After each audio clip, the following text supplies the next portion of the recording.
Hello and welcome to a video on predicting the ownership of players. So Supercoach opens hopefully in 2 weeks, so we'll see how we go.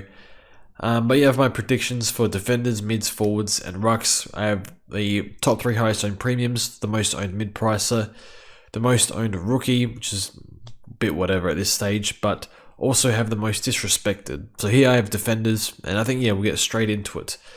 But yeah, I expect plenty of content in December. I'm sure a lot of you aren't thinking about Supercoach just yet, or if you've clicked on the video, maybe you are.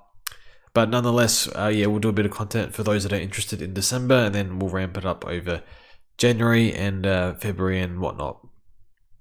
So starting in defense, so my top 3 highest owned premiums, I have Dawson, Stewart, and Sicily. So Dawson, I think, will be the most highly owned. I think probably a bit under-owned. His ownership is probably low for most of 2022, but I think we've seen how good he is. Whether he plays wing, whether he plays in defense, it doesn't really matter with him. He scores really, really well. And in the Crows defense, it's don't have a lot of players that can exit defense reliably. Maybe Brodie Smith, but even his form wasn't that great. So he's one that looks for the ball constantly. I think he'll be very highly owned. Tom Stewart, we can see him potentially underpriced. Is a bit older now. I think he's around 30 or something like that. But defenders can still be premiums in their 30s. Well, they're more likely than midfielders. So yeah, tailed off is a bit of a tag target towards the end of the year after he got suspended, but he had a few games where he went absolutely nuts. But both Stewart and Dawson, I expect to get a bit of attention throughout the year. But yeah, Stewart, for what he can do, his ceiling is pretty unparalleled in defense. So for that reason, I think he'll be pretty popular. Not for me, but nonetheless will be a popular pick. And then James Sicily, I think when people go through the list, the top 2 will be Sicily and Sinclair, and I think people will probably favour Sicily, just a bit of premium for longer than Sicily, so maybe that's that. But doesn't score as well with Gieth in the team as far as I can remember, if I can remember correctly, rather. So it will be overpriced. But a pretty safe selection. I'd be shocked if he's not a top 6 defender, and it just depends on if we're able to fill out the defense with cheaper options. If not, then maybe we'll opt for a James Sicily. Most disrespected, I have Sinclair, just the 12%. Not much reason other than he has a mullet, but probably not as recognised in the media as the other defenders, so I think people will skip over him, probably at max price as well. Interestingly, Brad Hill is... Ross Lyon came out and said that Brad Hill will play on a wing. So maybe that actually helps Sinclair. Maybe they throw other people back there. We'll see. But yeah, hasn't really backed up a premium season before, so that's probably the main reason why I think his ownership will be low, but I could be wrong here. He's an interesting one, though. You could potentially see upside in him, but yeah, it's hard to see. We very rarely see defenders maintain 110 plus, but we'll see. Connor McKenna I have as the highest owned mid-pricer. I'm pretty sure he'll be a forward, but there's a chance he'll be defense as well. I'd probably say 80% chance he's defender forward. I think that would be my guess. Just looking at the numbers, the rebounds, the fact that he did play forward when he last was in the AFL system. It was only 6 games, so if they base him off that, then he should be defender and forward. And then the highest owned rookie, I have Darcy Wilmot. I think he'll be on everyone's bench when Supercoach opens. I don't actually know if he plays or not, because I think McKenna might have taken his spot. So we'll see what Brisbane do. So I think we'll move on, but yeah, with the defender premiums, not super high ownership. I think there's a lot of options that people can pick from. Maybe you like a Sam Doherty and whoever else is there. So there is quite a lot of options. And, and Nick Dacos, I actually think Dacos might be pretty high owned as well. I'm not too sure. Maybe he's higher than Sicily. I'm not sure, but it'll be interesting. 2nd-year player. I think, yeah, Dacos probably like big game player. Lots of Instagram followers. So like pretty big time. So maybe he's one that will shoot up the ranks. But yeah, he'll be in my starting team. But I think teams will put so much time into him, but we'll discuss that when we do podcasts and whatnot. Then we'll go straight to the forwards. So highest owned premiums, we have a lot of players that have changed clubs, or a few. that we can pick from here. Well, actually just 2 really, unless I'm forgetting other players. Josh Dunkley, I have number 1. I think he's been waiting for being one of the main, not the main man just yet with Neil, but he's going to get a big chunk of that mid-time, more than he did at the Dogs. And he did get a fair bit in the back half of the year, but still never going to get max mid-time in the with Bont, Libba, and everyone else, Jack McRae. But yeah, we'll see his mid-time. It should increase overall. It will definitely increase from last year. And we see players when they change clubs and, a bit of, got a point to prove and whatnot. It's new, it's fresh, it's exciting. So for that reason, unless you're in it for the right reasons, unless you're Zach Williams, who came back to training unfit and got the bag. But Dunkley does not seem that type of player at all. Super hard worker. I think he'll be in just about every relevant team. Is expensive, so if you didn't pick him, I don't think it'd be a disaster. But I don't think it's wise to go without him. So Dunkley, I think, will be number 1 owned at Brisbane at 50%. Tim Taranto at 40%. He's already come out on a podcast. I think it was Osmerican Aces, I think it's called. A very good podcast, by the way. But yeah, he said that, he wants to go up to another level. He's kind of put his hand up to play forward, and I don't think that'll be the case anymore. Maybe he'll spend a little bit of time there because he's capable. And Richmond do like putting their players in multiple positions, but I think he's the number 1 midfielder at Richmond now. So I think, 40% owned. Kicking is going to be annoying, but I think he'll be very popular. And then Connor Rosie, 30%, another super talented player. We saw the coaches' votes, unbelievable, finished top 5. Should be locked into that midfield role, gone overseas, trained with him and Butters together, highly motivated. I think, 30% I think seems reasonable. Maybe some people overlook him, but could be wrong. So I think he'll be in a lot of teams. Most disrespected, I have it as Dylan Moore. I won't be picking Dylan Moore at this stage, but you can see there's a pretty big hole with no Tom Mitchell and no Jago O'Meara at Hawthorn. That being said, I don't think Sam Mitchell wanted them in the midfield anyway, so their time was cut in the midfield. But does that give opportunity or more mid time to Dylan Moore? Or does that, they got so many kids now. They just drafted a few. Ward, Con McDonald, Warple, so many players that they can actually pick. Newcombe will be in there. So I think people will overlook more because, we have Dunkley and Taranto and Rosie, and if you like Butters, a few others as well. So I think he'll be overlooked a lot, but, I think he'll be a reasonable pod. I do worry about his mid-forward split from week to week. I'm not sure it'll be is what we'd like as Supercoach players, but we'll see. Highest owned mid-pricer, Toby McLean. I think he's most likely best 22. As soon as Libba went out of the team in the final, Toby McLean was the one to hang around the ball. So he didn't get the CBAs, but did play that high half-forward role, which is, for his price, he'll be cheap. I suspect low 200s, and he'll make some money for us. And the highest owned rookie I have is Sheasel. I don't think I'll pick him.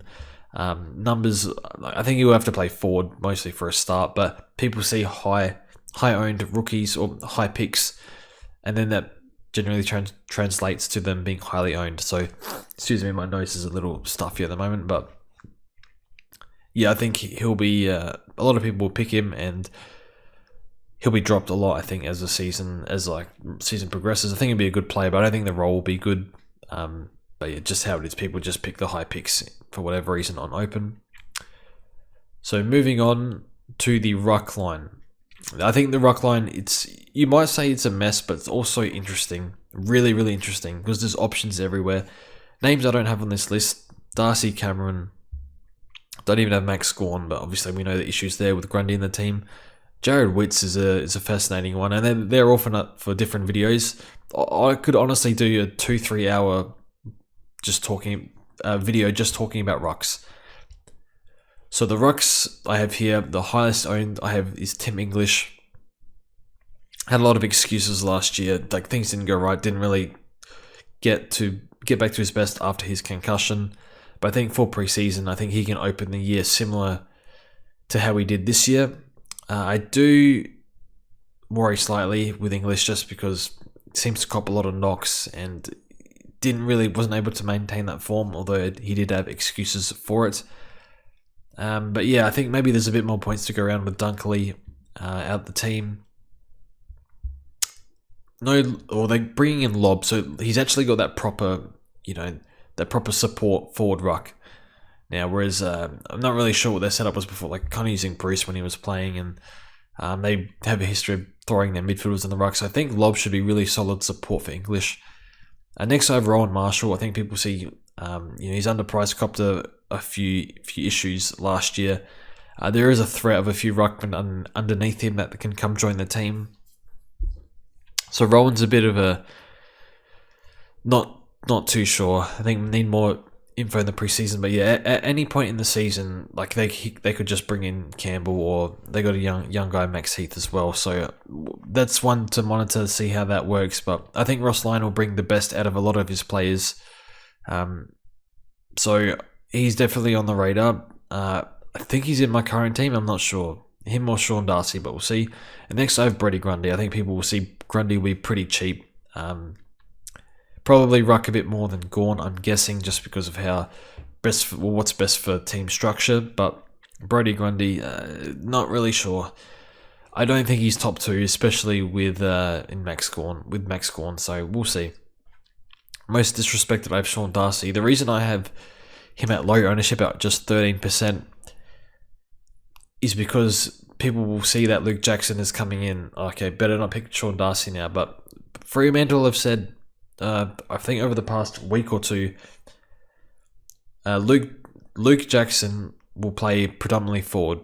Now, my issue with this is, if this doesn't work out for whatever reason, they could up Luke Jackson's ruck time for whatever reason as the season goes on. So that might be the case at the start of the year, but is it the case for most of the year, which is what we need? But I think for Sean Darcy's price, he still should be the he'll definitely be the number one ruck over the course of the year. It's just how much does Luke Jackson eat into that? So I think Sean Darcy's probably just in overall now that information has come out over Luke Jackson. Highest owned mid-pricer. Darcy Cameron probably a bit expensive. I think he's about 450, 460k. So I haven't included him. But Scott Lysette, high 300s, I think. Every time I read about Scott Lysette or hear from Port supporters, they're all very negative on him. They've shown that they don't have no interest in playing Sam Hayes. Maybe if he has a big preseason, increases his around the ground work, then maybe he'll get a go. But yeah, doesn't really sit well with me, Lysette. But I think he can score. He's a bit older now, but I don't trust him. I don't trust Hinkley and what he does in the ruck. So we'll see. And then the highest owned rookie, Liam Reedy, was taken in the rookie draft just recently. So over the past day, he's a ruck forward. And according to Fox Footy, or the article, the only player listed as a ruck forward, 102k. Drafted to Fremantle, so I don't think he's much chance to play early. Might be mature age, I can't remember. But we'll see. But yeah, he's one where he's our loop, I guess. But ideally, we don't get a loop. Ideally, we start someone that actually plays, because the ruck line is going to be, it's going to need reinforcements this year, just because of the durability concerns of a lot of them. So that's those. And then we'll go next to the midfielders. So highest owned, I have number 1 as Jack Steele. New coach, whether that helps or not, I'm not sure. But I think Ross Lyon, I'm a massive Ross Lyon fan. Always defended him, even though he cops a lot of flack. But yeah, Jack Steele will be cheap. 580k odd for Jack Steele. I think that's too good to pass up. No guarantees he gets back to 120 plus, but it's highly likely that he's still top 8 and he's underpriced. And I think he's a good chance to be captain, vice captain option. We'll see how he opens the season. Historically, has started the seasons a bit slower, but still 580k, that'll be a big help over paying an extra 70-80 for like a Tuke Miller, or extra 100k over Clayton Oliver. Next, I have Clayton Oliver actually at 40%. So I think he'll be top of the list. So generally, when people see top of the list in midfielder, they just click him and add him to the team. So that'll help him. So I think his ownership will be really high at 40%. Not much to say on Oliver. Bit overpriced for sure, because he'll come down a little bit. But potential upside, they had the the hand issue for like a little bit of slight discount, but probably not significant enough. But yeah, he's one I'd love to start. Yeah, main captain option at this point. And next I have Tom Mitchell at 33%. So I think there'll be a lot of diversity in the midfield. People might want to go for a Parrish. People might like a Zach Merritt. Generally, he's an upgrade target. Jack McRae, I have no idea what. I think he'll be 25%, something like that. But yeah, Tom Mitchell. Again, with these players coming to new clubs and suspected opportunity, it's just whatever. Like Tom Mitchell, we'll just pick him. So I don't know if I want to pick him or not. No idea. But he's in my team currently, and I don't know if I love it or not. So we'll see. He's turning 30, so I think the best 120 plus days are gone, I suspect. But be 520k, very cheap, and it's one of those cases where if you don't pick him and he does really well and his ownership's high, you don't want to be in that boat. But I think he's a little bit more expensive than like a Cripps last year, where it was really, really bad if you didn't start him. Don't think it can possibly be as bad as not starting Tom Mitchell. So we'll see. Most disrespected, I have Laird for whatever reason. I don't know. Maybe not Victorian, but a bit older as well. Laird is one we want to get into our teams as soon as possible.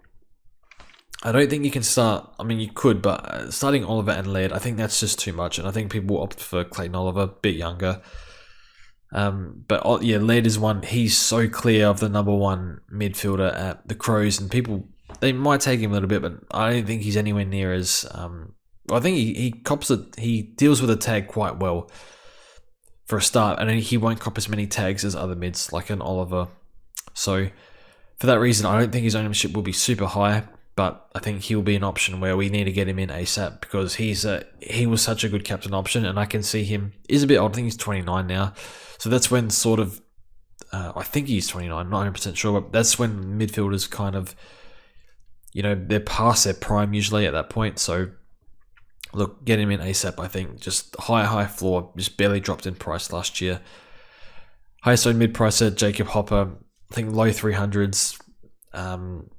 Probably the number 2 mid, maybe number 3 behind Prestia, but I think he'll have a bounce back year. He'll be fully fit, ready to go on big money as well. So not that counts for much, but yeah, I think Richmond's a club where he comes across as a good character, and Richmond will get the best out of him, I think. So yeah, I think I have him at 30%. I think he'll be very popular. Maybe 30 is too low, but yeah, when you see players at this 300 range, a lot of people seem to avoid. I think the last most popular one at 300k was Libba many years ago, but that's Libba who's done 110 plus or 105 plus back then. But yeah, I think underpriced without a doubt, and yeah, he will help keep rookies off the field for us at his price. And highest owned rookie, Ashcroft will be in every team. Don't be that guy that doesn't start Ashcroft. I think his numbers are similar to Walsh and Dacos, not as good as Rao, but yeah. Chris Fagan already said that he would play him. He would have played him last year, basically. So don't be that guy that tries to overthink it. Maybe he doesn't get as much mid time as you like because they got so many mids. McLagan, just Dunkley, Neil. They probably want to put Berry in there a bit more. I suspect Will Ashcroft will rotate midfield and on a wing. Maybe they put him somewhere else. I don't know, but he can find the footy. Don't be the guy that doesn't pick him. That's all I'll say. So that's the video. I think we'll leave it at that. Hopefully you enjoy the video. If not, whatever. It's all good. But yeah, that's pretty much it from me. But I think we'll do club preview, stuff like that. Maybe a podcast in December. We'll see. Didn't really do much draft coverage because I don't really follow the draft too much. I look a little bit at the top end, but I'll worry about that when we need to later in Supercoach preseason. But yeah, nonetheless, thanks for watching, and we'll see you guys next time.